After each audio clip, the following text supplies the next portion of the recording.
Oh, could you start the recording? Better? And just say, click on that.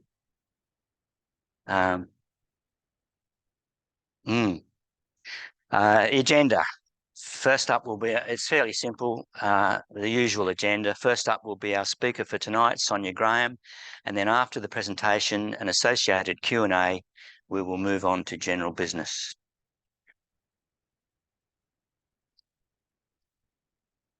For the Zoomers out there, first of all, a reminder to please mute your microphones if not already done, so we can't hear any background noise from your place. During the presentation, I ask you all to keep your microphones muted. For the Q&A session, you can ask questions by virtually raising your hand in the reactions box or using the chat function to send a message to the off host that you want to ask a question, or you can type your question into the message and it can be read out for you. Please mute your microphone after asking your question. For those here in the audience, all you have to do is raise your hand, but I will ask you to come up to the microphone here and ask your question directly so that people out there in Zoom land can hear you through this microphone. So, to our speaker tonight. Our speaker is Associate Professor Sonia Graham, a researcher at the University of Wollongong. For 15 years has studied how and why land managers and government agencies work together to manage weeds and examining the benefits and costs of doing so. Successful weed management programs often focus on the number of weeds removed or restoration of native vegetation, but weeding is a social activity, not just ecological. Sonia will explain what social science tells us about what people think about weeds, whether they talk to others about weeds, and what drives them to work together with others, and discuss the range of social benefits from people working together and why we need to think more about people when planning weed management programs. So, how many people here tonight have participated in a bushcare session regularly or irregularly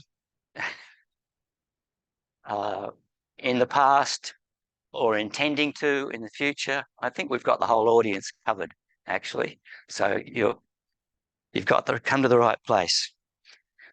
So with that brief introduction, I'll hand over to Sonia to tell us more about it. Socialising weeds. Thanks.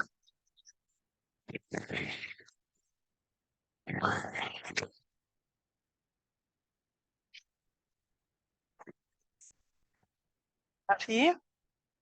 Yep. All right. Thank you, everyone. Thanks for having me tonight.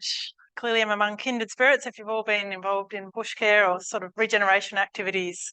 And thanks for the acknowledgement of country. It's a very special part of the country we're in here. And I also want to acknowledge the country of the Yuin, the Wadi Wadi and the Dharawal people, which is also where a lot of my research has taken place and that I'll be talking about tonight. When I catch the train from Oatley to Wollongong, as you might have seen from that next slide there, these days I often notice the moth-vine plants, especially when the pods are up, that have wrapped themselves around the vegetation near Oatley Station, and the thickets of lantana that seem to thrive, not just here, but along the railway lines all the way down the coast. And then there's the morning glory that winds its way along the fences and vegetation along the path, on the way from the station to the university. But I haven't always noticed these weeds. It's only since working with landcare groups that I've really come to learn about how to identify weeds and begun to wonder why they seem to be so invisible to so many people. And it's a phenomenon that actually won't surprise you to hear someone's got a term for it. So it's called plant blindness. So when people, their inability to notice plants or appreciate their significance. So in searching through newspapers and public documents, it quickly becomes apparent that as a society, we spend very little time talking about weeds in the public domain, meetings like this one aside, obviously. So there's limited recognition of the impacts that weeds have on communities and the benefits that come when people work together on weeds.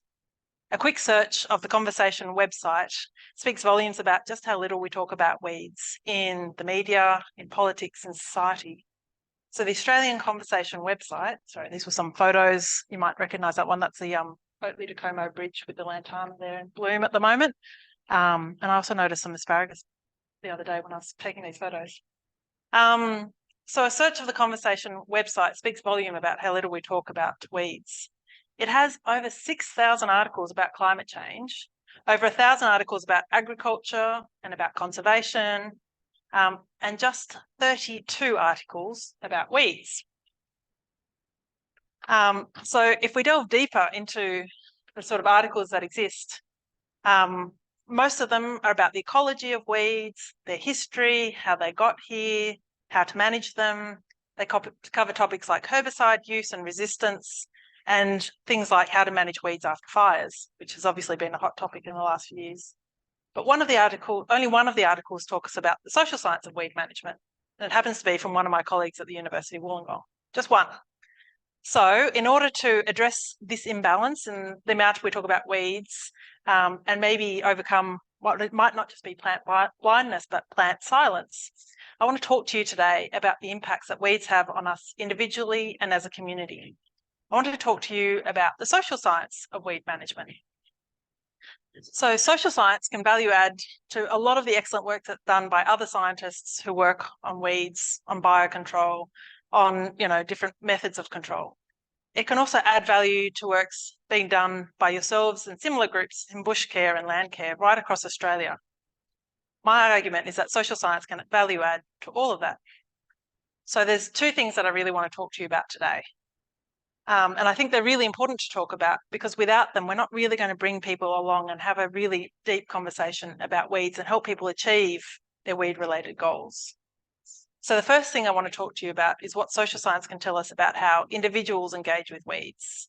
And the second, how we can work together better to manage weeds and the diverse benefits I'm sure many of you appreciate that come when we do work together.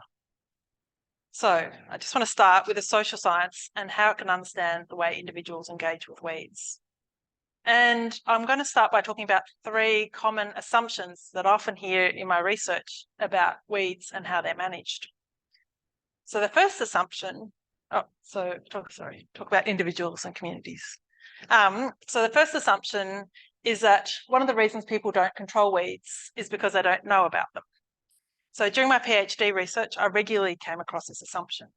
Land managers and government staff alike believe that we simply provided land managers with better information about what weeds they have on their properties or that exist in the local area, what control options are available, and in rural areas that they have a legal responsibility to control them, that many people would just start controlling their weeds. And essentially, this assumption can be broken into three parts. First, that by and large, there's a knowledge deficit about weeds. Second, that knowledge deficit can be fixed by just giving people information. And third, that people will change their behaviour based on that information. And these are some pretty big assumptions to make, and they don't just exist in the weed management space, right? These are rife in the way in which we engage with society on a whole range of different issues, things like COVID and come to mind. So I'll come back to unpacking those assumptions in a minute. The second and related assumption is that people are rational. And what is key about this assumption is that people's behaviour in relation to weeds is logical and well thought through. Not only do we think that people will take information presented and translate it into action, but that a compelling, scientifically based and well-argued reason for why they should do something about weeds is enough to get them to act. A classic example is the development of best management practice guidelines, which lay out the reasons why a weed is problematic and the steps to follow to control them. I'm not saying those sorts of guidelines aren't useful, they definitely are. It's just that in and of themselves and by themselves, they're not enough. Just handing these to landholders or regenerators isn't enough. And the third assumption is that people will independently and systematically work on weeds on their own rural properties, and especially if legislation requires them to do so. And this assumption is quite a doozy in Australia. We've been doing this since the 1850s, essentially. So for almost 2 centuries, we've had legislation that requires rural land managers to control weeds on their own properties and get threatened with fines for not doing so. So the legislation recognises we have a collective problem. So the reason we wanted to get people to do things is because weeds spread and because they have an impact across boundaries, and yet the solution is individualistic. And this isn't only true in rural areas, but it is also true in urban areas, this sort of approach. So we've had new and emerging weed species like hawkweed and Mexican feathergrass found in urban gardens, and the government have come in and removed these from people's properties. So the focus is on individual management, but it really overlooks the way in which we need to work together as a community to manage weeds on private and public property. Clearly, there's a lot of land for the government to cover, and they don't have the resources to do it all themselves. So there are a whole range of different social science disciplines that could help us unpack these different assumptions about weeds. What I'm going to do tonight is I'm just going to focus on psychology. So I'm a geographer by training, but I find the psychology is really useful in helping us to understand these. But there's a whole range of other disciplines that could help too. So a psychology perspective asks us to take into account the way people think about weeds, which is by and large the thing that we focus on. So we need to think about what weeds people believe to be a problem and a priority, what management options that are considered acceptable, and especially the thing I've been coming up against a lot is against the use of herbicides. So there's a real aversion to the use of Roundup. So these are things that we need to take into account when we make recommendations and think about how people engage with weeds. So psychological research tells us, though, that people aren't empty vessels that easily take information on board. So what we need to do is understand why it is that people don't and what we can do about it. So what people hear and absorb in signs like these is very much determined by their values, their past experiences, and their stage in life, among other drivers. This perhaps is most evident in the debate about climate science and the COVID vaccines. In both of these spaces, we can see the way in which scientific information is taken, distributed, debated, distorted. So the knowledge deficit approach that is often taken in communicating about weeds and other issues is that we forget, or we don't speak to the way in which people have diverse experiences and the existing knowledge that they already have. So we could do a much better job of tapping into people's existing knowledge and talk to them in ways that resonates them with their own experiences and values. What does this mean? This means in the weed space, we need to take a knowledge strengths perspective rather than a knowledge deficit perspective. We need to value the knowledge that people already have and build from there. We need to develop a multitude of ways to engage with people, and we need to tailor messages to people's interests, values, and life stages. We also need to recognise the diverse values that exist around weeds and their management. Things like the use of Roundup and glyphosate is definitely a key issue in this space. The psychological perspective also takes into account how people feel about weeds. And this is one thing that I'm really passionate about. The emotions they attach to weeds and their management. This is something that is missing from our common assumptions about weeds. So if you think about those assumptions I put up before, emotions didn't really appear anywhere. We focus on cognition and how people think and their behaviour at the expense of their emotions, or as the psychologists call it, their affect. So whether people recognise a plant as a weed and whether it's worth investing time and energy in depends not only on whether they know it to be a weed, whether it's on a list of weeds of national significance, whether they see it as something that's invasive, but also about whether it frustrates them and causes a nuisance and makes them want to do something about it. For some land managers, weeds are also associated with feelings of overwhelm. So the reason for not doing weed control is because they're overwhelmed. So the evidence for this emotional side of weeds has been really obvious since the Black Summer bushfires. So we've been doing interviews with land managers up and down the coast since then. And not only did weeds come up as something that worried them and overwhelmed them, but it's also the thing that they felt least supported by when it came to the post-bushfire response. So we have Blaze Aid that comes and helps them with their fences. We have people who come in and help them evaluate their properties and what sort of works needs to be done, removal dangerous vegetation, but weeds was a whole different story. So a quote from one of the properties that we talked to explained that a friend has a property that completely burnt. And I've heard a few other people say, I can't, just overwhelmed with the weeds because everything went bare and then there were large amounts of rain and then the weeds came. The weeds are taking up acres, tall fleabane, higher than your head. They're overwhelmed with it. They want to plant back gardens and get their paddocks back. So they just aren't just weeds. And so I feel sorry for them. So not only were residents worried about what to do with a mass of plants, how to identify whether they were weeds or not, and what to do about them, they were also worried about the bushfire risk that they were now going to pose. So across southeast New South Wales, what we've discovered is that black wattle, a native plant that's endemic to the area, is suddenly being redefined as a weed, not because it's on any weed list, but because of the vigour with which it's growing back, and because it's striking fear into the hearts of residents who lived through the Black Summer bushfires and see it as fuel for the next lot of bushfires, which they feel will come sooner than those wattles have a chance to senesce. And so all of a sudden we see this emotional response driving the way people engage with plants and see them as weeds. Weed officers we talked to were inundated with phone calls of distressed residents wanting to know whether these new plants that were showing up on their properties, what they were and what they could do about them. Bushfire recovery staff turned to us at the university, which is concerning as social scientists, for information about what they could do to answer the calls that they received.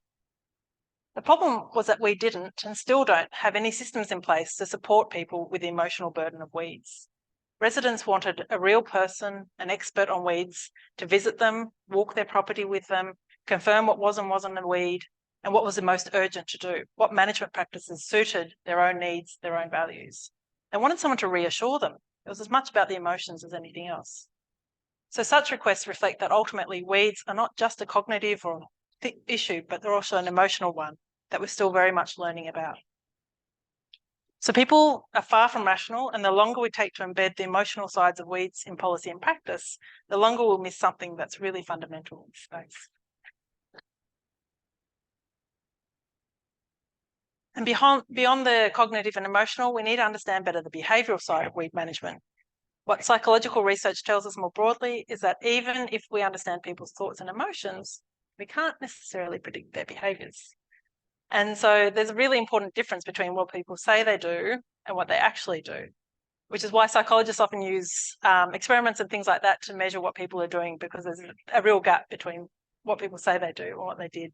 So we had some researchers up at Kosciuszko National Park looking at the boot cleaning station. So they worked with the National Park staff to install the boot cleaning stations and some signs around them.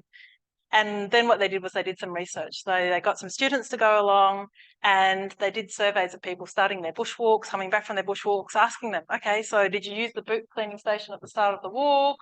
Do you often do that? Is it just, the fact that they were doing it today? But they also had some people covertly watching them at the same time, right? So we were seeing if what they were telling us they were doing is what they were actually doing.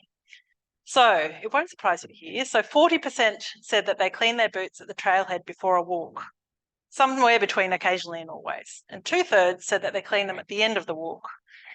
While bushwalkers were being surveyed with these covert observations, only 16% actually did it. So there's a big gap between what people say they do and what they actually do. So in terms of understanding weed management behaviours, we need to understand what it is that prevents people from doing something that they know and feel is beneficial. And they know that, if they're telling us that they know that they're doing it, that means they know they should be doing it. And why their practice is different. And it might be because of lack of time or resources. It might be they had a group of 20 people and they wanted to just get walking. But it's often more than that. It comes down to their relationships with others. People don't operate in a vacuum. And so much of the limitation of the way in which we deal with weeds in Australia is that we're focusing on the individuals rather than the people that they engage with and their friends, their relatives, and the other people that influence their weed management. But before I talk about weeds and that sort of more collective side of things, I just want to do a quick recap on the messages from psychology. So we need to change the way we engage with people on weeds. We need to take into account their values, their beliefs, their emotions, and putting up more signs and sharing more brochures on its own isn't going to cut it. We need to really engage with the way people feel and recognise their frustrations, support them through their overwhelm, and celebrate the care they show through working on weeds. We need to adopt a knowledge strengths rather than a knowledge deficit perspective.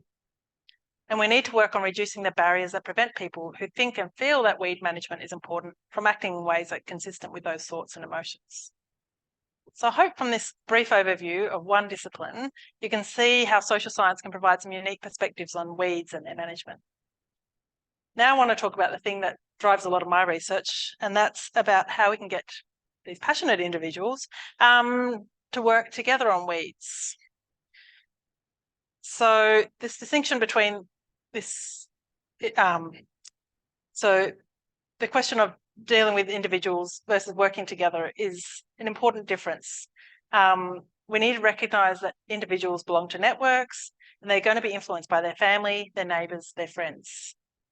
And there's a whole range of social science disciplines that will help us understand these social dimensions of weeds. I've just got a list up there at the moment. So obviously I'm a geographer. Geographer likes to borrow from other disciplines.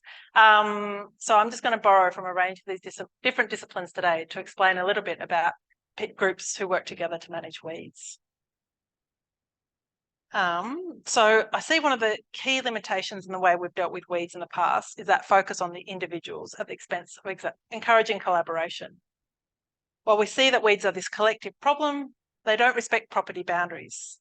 And so much of the legislation, the science, the funding has been getting individuals or trying to get individuals to work on their own properties or to focus on their own patch, which has a whole lot of really strange side effects in terms of people's willingness to talk to each other about weeds.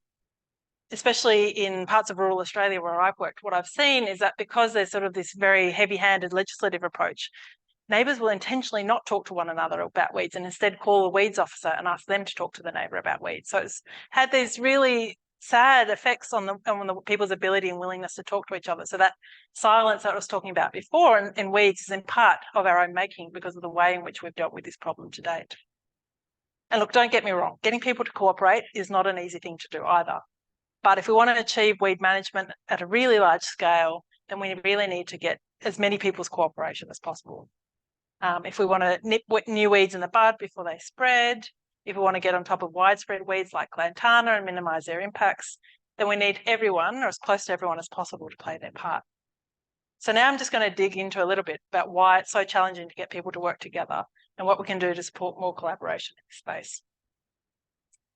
So just like that attitude behaviour gap that I talked about individually, it also exists in this collective space. So we've been doing research with cropping growers in the Riverina, in Sunraysia, in the Darling Downs, and asking them about, do you think it's important for people to work together on weeds? And then the question of, do you do so?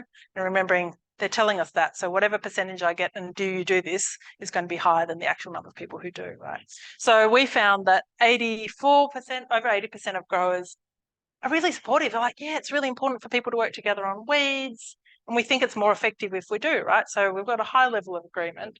And then only a quarter of people actually said, yeah, I work with my neighbours on weeds.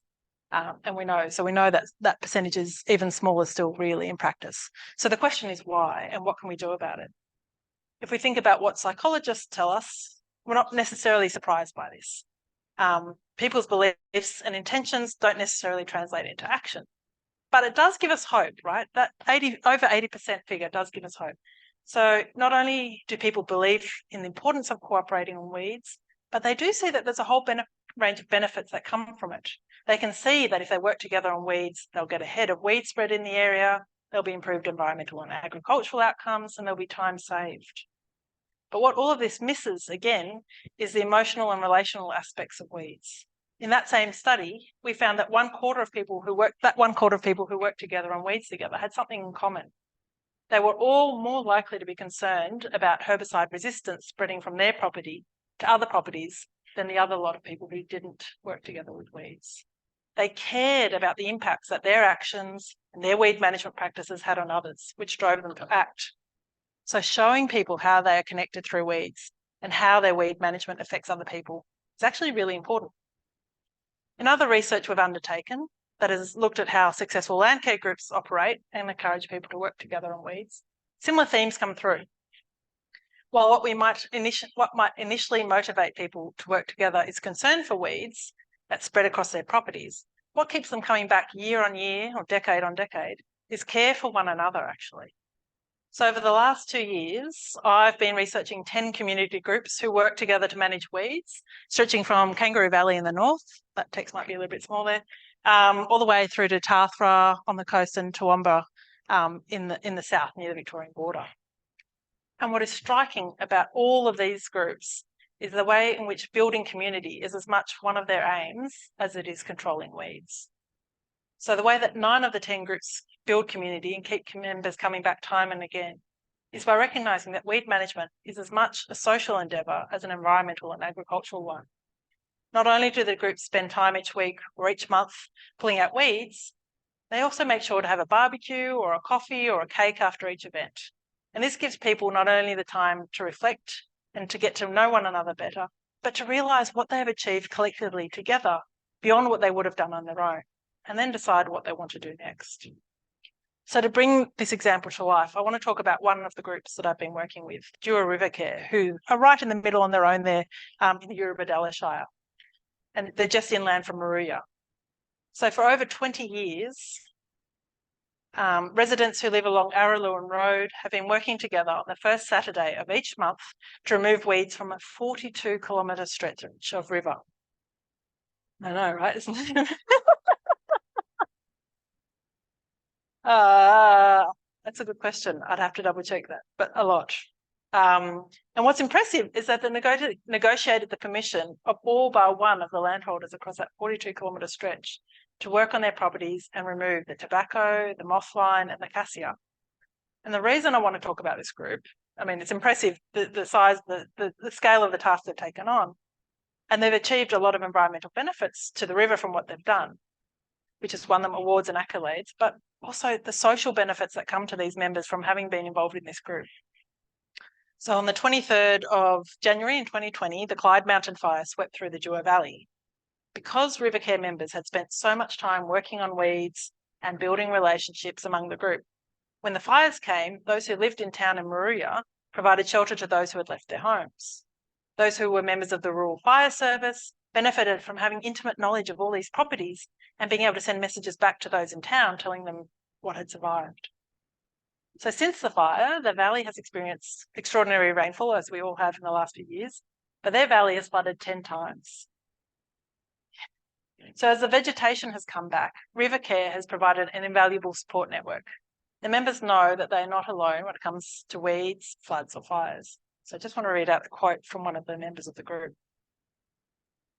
We all know about one another's families. We all know who's been sick, who's died.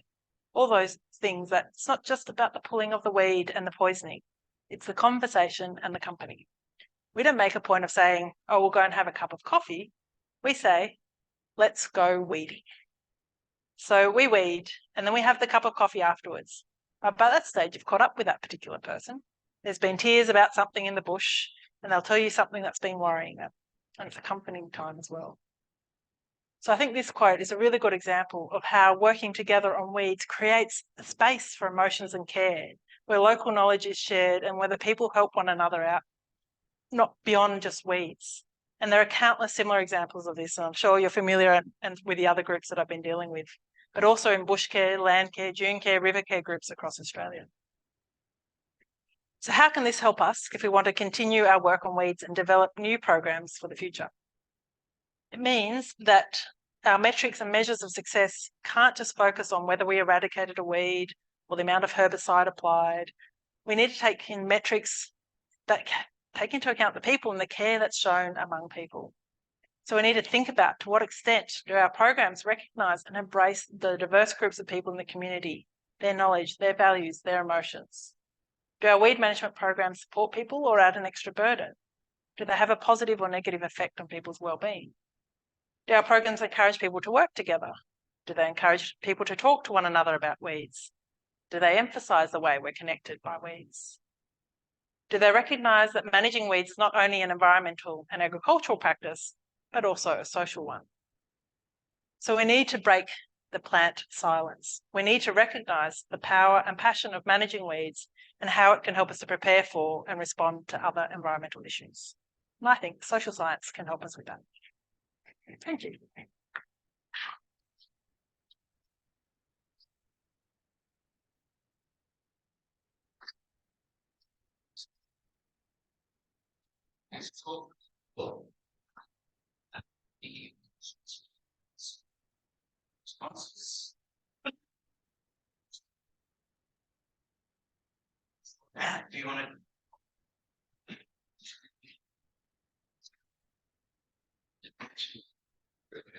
speech Yep. about 1822. Oh yeah. Explain. Yeah. What we Absolutely, yeah. So interestingly, that was in South Australia, but a number of states had a similar acts coming at the same time. So I know in Victoria, it was called the Thistle Act because all thistles were weeds, and all, you know, by consequence, even if there was a plant that was a weed that wasn't a thistle, it was still considered a thistle for the purposes of that act. And so basically what we did was we introduced this legislation that said, if you don't control your weeds, you know, we will come onto your property and either issue you in the first instance with a notice to control them, and if you don't do that, we'll come onto your property and spray it and send the costs to you. And so there's evidence in the old newspaper articles, even from the early 1900s, of people in Preston, which, you know, Melbourne isn't that far out of the city, but was then, of people being fined, you know, in pounds or pence for not having kept control of their weeds, their boxthorn, things like that. And so we've sort of just kept doing the same thing for almost 200 years. So the legislation in New South Wales changed in 2015, but I know of a case in Cooma where that act was enacted, and one of the property owners was charged $100,000 for the weed control on their property for not having done it themselves. So yeah, we've been doing it for a long time. Yeah. Yes. I found myself keeping shit and tend to focus on the weeds wherever I go, and it's really off-putting. Yes. They're the only things that you notice. They jump out at you. Now it's weeds, you know, and they're everywhere, and it's all a walk and sometimes because you get impacted by these weeds. Yeah, focus on as well as bad bits. It's chasing down. And I've heard that a lot actually from the groups that I work with, but people say a very similar thing, that once you've seen them, then you can't unsee them in a way. But I think one of the interesting things about these groups, especially because they work on weeds in the areas in which they live, right? And so knowing that there's a group that's working on weeds and knowing that they have this aim, and that, you know, that area that they live in might be split into a number of different areas, and they know they go here in January and there in February. And so it's all it gives them a chance to switch off, because like, okay, I can see a moth vine plant there, but actually I know we're coming to that in a couple of months' time. So I can, you know, not have to worry about it because someone's thinking about it and doing about it. So that helps as well. Yeah.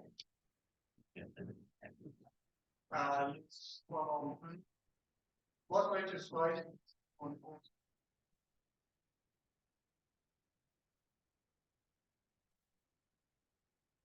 Yes. And look, this has been a problem even before the legislation changed, and it's been an ongoing problem where developers buy this land and sit on it for years, sometimes decades, and don't control the weeds on it. And I think previously local council staff were more willing to use the powers in that legislation to fine people. There's been a real shift in the last 7 years, possibly longer, away from wanting to use the fines and stuff. So, I mean, I think the legislative powers are still there, basically, and if a council wanted to do something about it, they still have the power to issue these notices and stuff, but it depends on the individual council. Some weed officers are much more for that sort of approach and others aren't. There's no easy answer.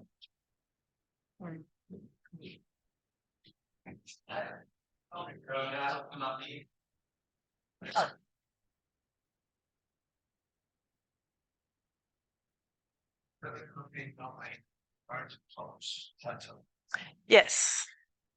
Well, as opposed to the slopes where there's various kinds of rainforests and eucalypt forests, it's not all that big relative to vast areas of developments taken on. When I was up there 30 odd years ago, one of the main problems, apart from wild pigs reaching up everything on the subalpine grassland, there was broom, which is a European plant. There were patches of it everywhere, not enough to completely take over, but there's some that was burnt because you could tell that they'd be setting fire to some council authority that have got perhaps the Parks and Wildlife set up. Because it's a relatively small area, I think that'd be a good one to get stuck into with various organisations. Yeah. And try and do something about it. Do you know if anything has in the last 30 years, or is it completely covered in broom?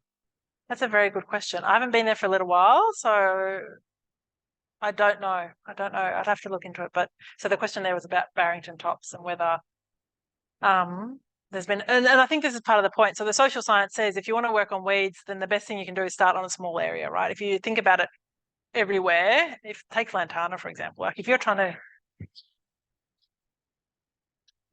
Exactly.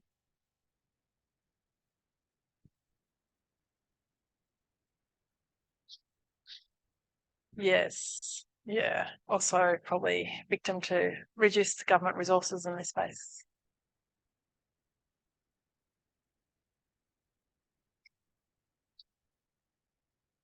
I'm just wondering, why is it that railways worst? Like they're a government organization, there's biosecurity rules, you know, if you see a weed, you're supposed to help biosecurity. They really don't care, I find. And when I was first passionate about it, Yep. Yeah, they really don't want to know. So why is it that our own government can't control the weeds along the train? That's a very good question. So the question is about why railway lines don't have good weed control, and I think it's as much railway lines probably as roadsides as well. So I think there's this thing about some of our what they call the linear reserves, right? Because they're highly visible, and so we can often see those more than we can see other spaces. And they, in interviews, invariably either roadsides or railways are a common concern. And we have a project going at the moment looking at roadside weed management and trying to understand the complex environment that they are for councils in terms of, you know, often roadsides and linear reserves are actually some of the most ecologically diverse communities we have, because they have been protected in some ways from a lot of clearing activities and other things. So there's this difficult tension around managing the weeds versus managing for the ecological values and the other, you know, species you might find there. I do know I went to a linear reserves management conference in Sydney last year in May, and actually Sydney Trains had just done a surveillance of the whole network. So they'd actually sent one train around the whole network, and they had someone who was calling out the weeds that they could see. And someone else was there mapping and pressing buttons so they actually did a map of the whole network. And then obviously, like, that's a very big area to try and manage. So they're now working on trying to identify the hotspots. And that's as much about what weeds are present as community concern about those weeds and places, and sort of marrying those two things. I'm trying to come up with a plan, and in part in recognition of the fact that, you know, this was something that was by the wayside for a very long time, and trying to become a better neighbour and do their part on weeds. So I know there's work in that space, but it has been a very long time coming.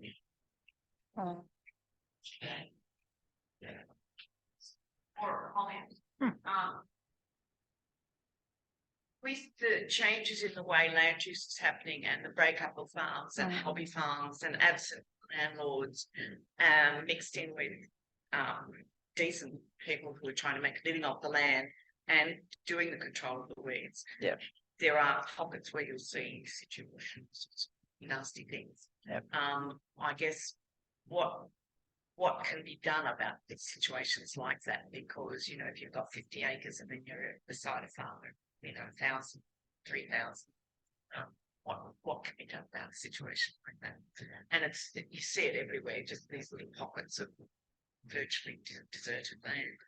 Yeah, and it's a really big problem. And again, that's a key topic that comes up in conversations, especially about the absentee land managers, and especially around groups where they're trying to do the right thing and trying to work together on weeds, and then they've got people who either don't come, especially a problem in places like Cooma. We've got a lot of people who bought property so it's near the ski fields and maybe come once a year or haven't come for a very long time. So I mean, one way the article in the conversation about the social science of weeds. So my colleague works specifically with absentee land managers to understand their motivations for doing or not doing weed control. So some of the ways around it, like with the land care groups, is about making it that social thing and trying to time it when weekenders are going to be there and try to involve them into the community so that they understand the importance of the community of controlling weeds. So sometimes that community approach can be a way into having those conversations. And I know one of the places in the Kangaroo Valley one of the members who's been running the group for 25 years, like everyone has a common experience of when they were unloading the furniture from the truck, like he was there at the door going, "Hi, my name is, and I would like to welcome you to the Brokers Creek Land Care Group," you know, so that from the moment they arrive, there's someone there explaining exactly. I think that's probably one of the main ways, because I know there's been efforts in the past to put things on title, property title, so that people know, and there is a scope for that, but it doesn't happen much. Real estate agents obviously often sell things as like, "Oh, look at these beautiful golden plains," and it's, you know, serrated tussock or something. So real estate agents are part of that. People can request that information through their solicitors, but often don't know about it and don't do it. So I think at the end of the day, like some councils send out a pack to let people know, but again, we think about it, that's just sending people information that might just go straight in the recycling bin. So I think the personal approach is often the solution to a lot of these gaps in our landscape.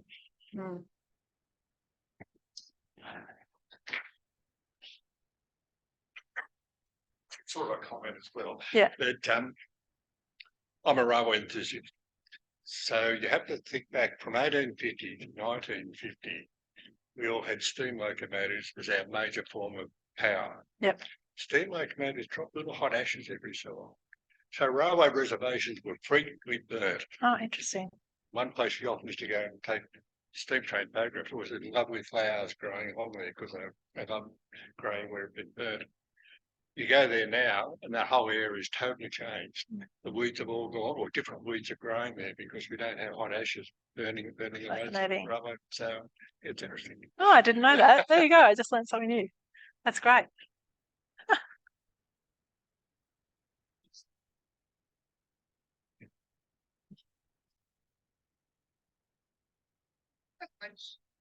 Urban areas experience with groups that want to work in urban areas. How do you attract, especially young people? Even let's say you want to start a group somewhere in the suburbs, you don't know anyone else. It's easier in the country when people know each other, but from a social point of view, how to attract, how to build their emotions.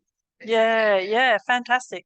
And funnily enough, I know you've framed this as an urban question, but actually one of the questions that all of the land care groups I've been working with is that question about how do we get the young people involved? Because they're all an aging group. Like I'm often by far the youngest person there as 42-year-old when I go along to these groups. And so they've all seen it. And it's been really interesting because sometimes they try and let our generation off the hook and say, oh, well, they've got, you know, two people, you know, now working and all these other reasons. But actually, some of these groups have videos from 1993 when the people leading the groups were 30 years younger and they were there with their kids. They had full-time jobs. So in part, I think it is a challenge. I think it's in urban and rural areas of how to engage our generation in it. I think part of the question is around children and getting children involved. So I know in the past, land care groups did do a lot more things with schools and try to get schools in. I know there's efforts around Intrepid Land Care, but that's much for a sort of 20-year sort of age group university student where they're trying to get those sorts of people to volunteer, and those groups move around. So instead of being in one place for 20 years, they'll go to a different group every time.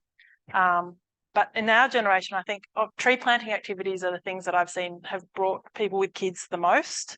But then the issue is how do you get them to come back for things that aren't tree planting?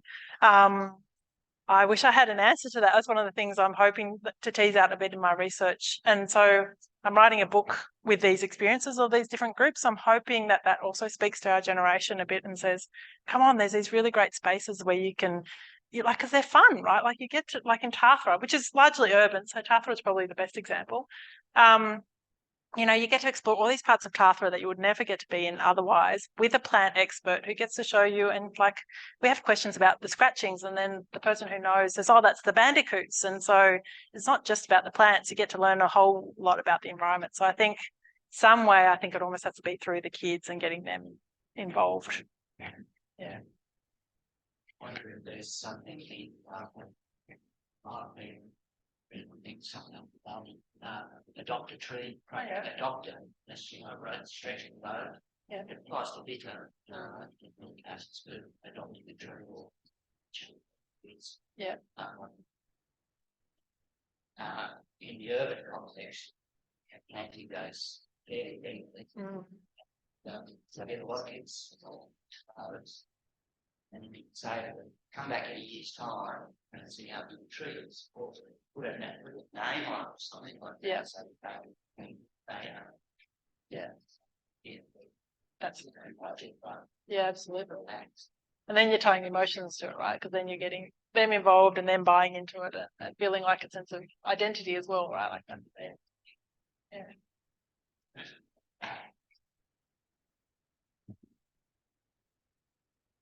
I don't know any of that was that you could have regular either bi-monthly or seasonally, every 3 months. Everyone's birthday who's in that section, they get to plant and that can be there. And then they're coming back every year for that season. Oh, Their plant yeah. is growing. Lovely. Also starting out with hospitals when kids are born, maybe understory plants or small plants that people can take home with them and then can start on in a little brochure that goes with it. These are the plants in your neighborhood. Yeah. Kind of thing. Oh, that's lovely. I love that idea. And I think like the other thing, so I've got an 8-year-old, right? So I just don't feel like she does enough of the planty stuff at school, right? Like there's no garden that she works with, or I don't know at what point, or if any point in the school curriculum they learned either about native plants or weeds, right? So there's, I think, scope somehow to engage with the schools around this issue.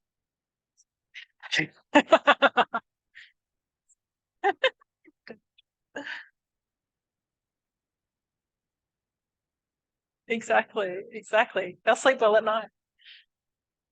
Yeah.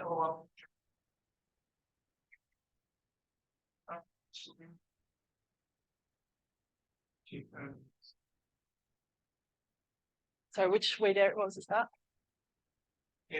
Dense weed areas. Yes. Yeah, and look, even it's been interesting. I've been working with a group just south of the Kangaroo Valley, and they had a really big lantana problem, and they're also big birdos, and so they're a bit worried about getting rid of the lantana because they felt like it was a habitat for some of the smaller birds. They also have issues with foxes and deer as well, but they then discovered that once they got rid of the lantana, then actually those small birds came back actually in bigger numbers than they had before. So even though there was that sense of possibly losing that habitat, once they planted the trees and they'd had a chance to regenerate, they actually saw the species come back again. So yeah, I don't know if that quite answers the question.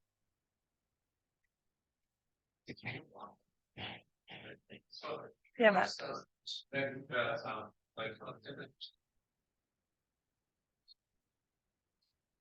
Ooh.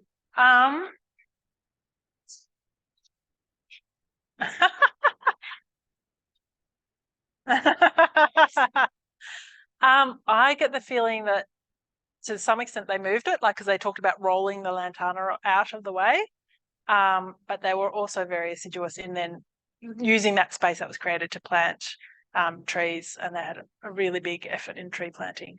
But other areas where they were less, and I guess the other thing is once you've got rid of it once, you can't just get rid of it once, right? Like you've got to keep coming back. So on one property where they'd done it and they kept going back and pulling out all the weeds in working bees after like that, when the lantana invariably kept coming back. Other properties that just left it and didn't come back to it are now back to where they were, and you can't find the trees for the lantana again. So yeah. It's the maintenance. And this is the issue with engaging our generation. And it's like, you've got to come back to the maintenance. And a lot of people think that's boring. But, I think if we can show people that it's fun and it's social, then I think maybe, that bonding is what we can do to try and encourage people to come back.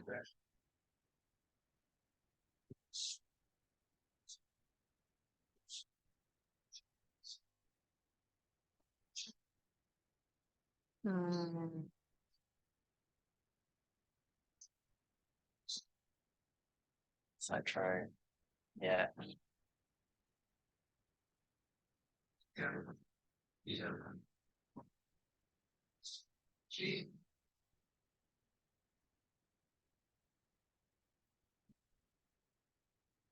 Yeah. Yeah, no, I totally agree. And look, we did a tree planting, my daughter and I, with a friend in Orange. And my daughter loves every time we go back to Orange to go back and look at the trees. But they haven't had any follow-up events at all. We would totally be, really keen because she's got that connection to those trees and having been part of it. So.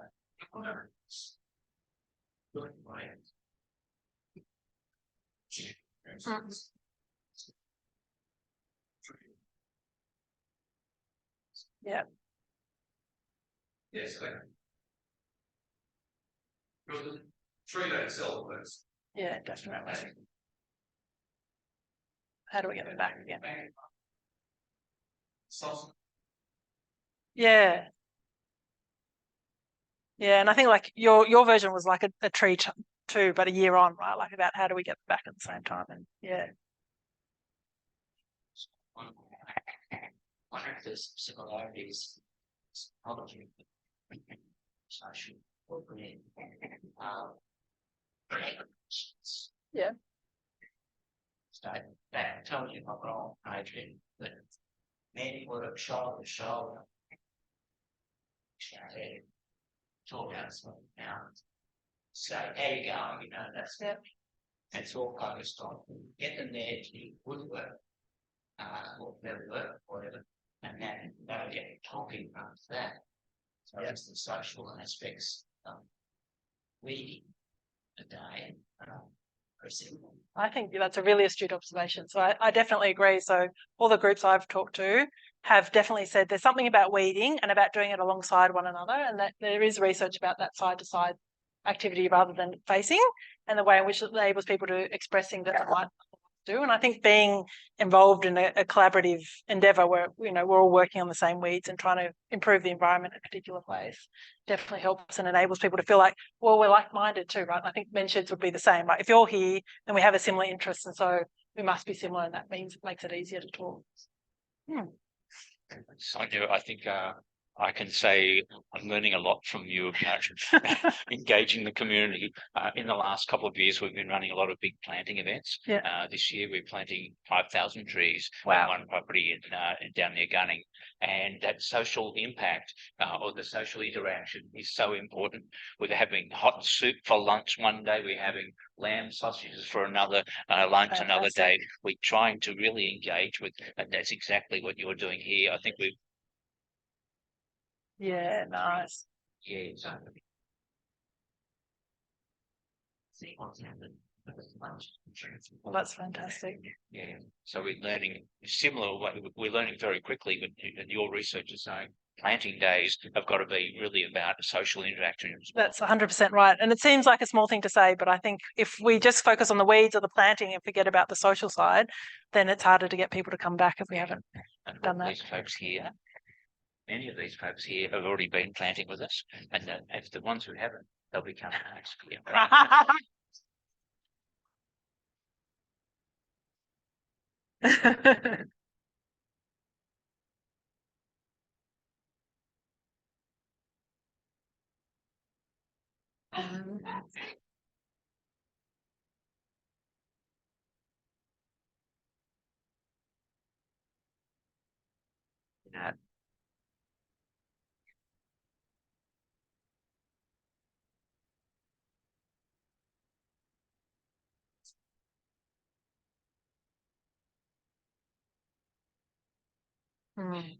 Yeah, it's so true. And what I found in other research that I do is that the people who volunteer rarely are just volunteering in one place.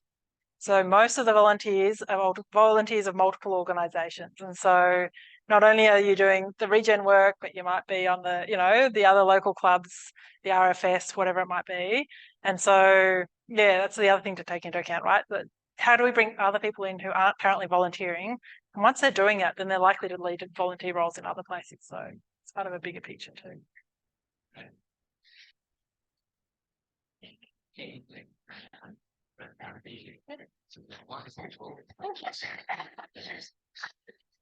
Many people very, very interested in the social side of it. And look, I just live in Hurstville Grove, so I'm not very far away. So if you have any questions, please feel free to email me over. Yeah, continue these conversations. Stay here. I'd now like to call on Dennis. Thanks to you. Thank you for your presentation tonight. Okay, well, thanks, Sonia. This has been a fantastic talk, and it's as you realise, you're talking to the converted here, so we're all pretty passionate on weeding and bushkin, and several people have already made comments already about why they do it, the sorts of impacts that are a result of that, like not being able to peer over your neighbour's fence without seeing weeds, not being able to walk down the street without seeing weeds, not being able to go for a walk in the national park without seeing weeds, and it really detracts from the focus of being out there in a lot of respects. Yeah. But it's a lot of us do it not only to find out more about weeds, but also for the social interaction, but also for the knowledge base that provides knowledge in a whole different range of things, not only the plant species that we're trying to get rid of, but also the native plant species that are there, birds, the other animals, all sorts of other knowledge base that this all chains into it. So on behalf of OFF, I'd like to thank you very much for presenting this talk, and everybody got a good appreciation. And, please come to your planting and share activities. Yeah, great. So thank you very much. Thank you.